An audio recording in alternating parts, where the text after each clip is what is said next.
you mentioned that two standards for the infrastructure, the time and maybe the accuracy. Is that standard come from some authority or some paper or just a number you figure out?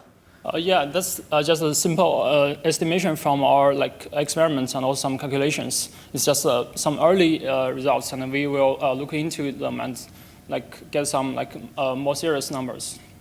Okay, thank you. Then my second question is that for the you mentioned that this infrastructure may be the weak link in the whole system. Yeah. So is there going to be some real attack on that, or maybe by you, or already some existing work on this kind of attack for the infrastructure?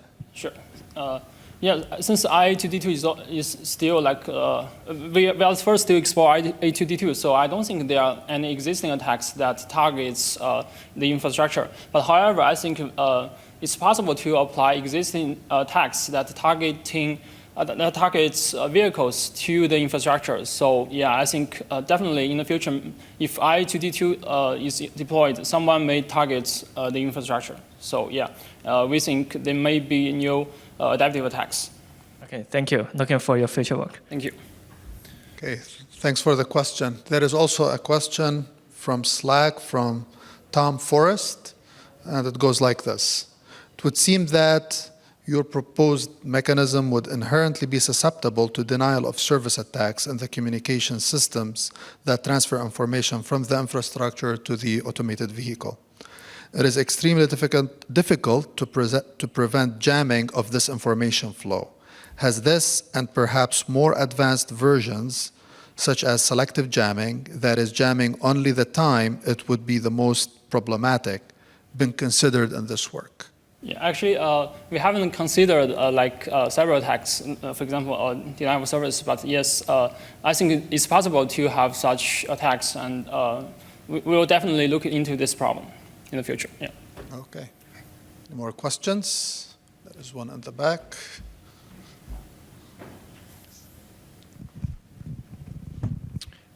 Have you seen any limits in the volume of vehicles that the infrastructure can monitor? I'm sorry? The limits in the volume of vehicles, the number of vehicles that the infrastructure is capable of monitoring at once? So like in high traffic situations, would the infrastructure be able to keep up with monitoring all the different things going on? Yeah, actually, we are more focusing on the security side. So for the communication part, I think it's kind of out of our scope. But yeah, I think if there are too many traffic on the road, it's possible that the infrastructure may not be able to support such communication. But I think there are some discussions about this, because I think this is actually part of, I think there are some organizations, they are trying to solve such problems. I believe, for example, the 5G AA, I believe it's called. They are trying to solve such problems, I believe. So yeah, I think, yeah, in the future, I think this may be solved, yeah. Thank you so much. Appreciate you. Thank you.